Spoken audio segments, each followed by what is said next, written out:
All right, welcome back. So in this video, we're going to talk about access set items. So you cannot access items in a set by referring to an index or a key, but you can loop through the set items using a for loop or ask if a specified value is present in a set by using the in keyword. So let's jump into our notebook and take a look at access set items.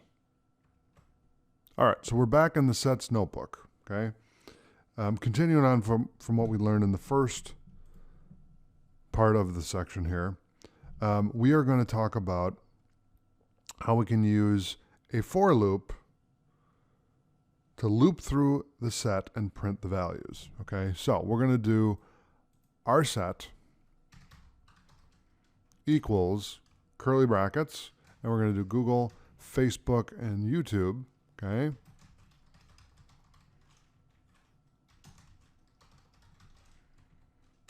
And then we're going to do a for loop. So for x in our set, colon, and then print x.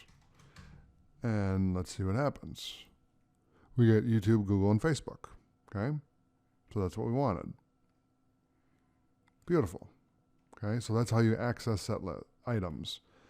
Let's check if Facebook is present in the set. Okay?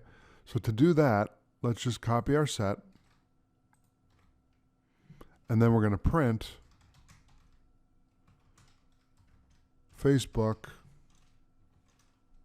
in our set. Okay? Now when I run that, true. Okay, so that's a Boolean statement.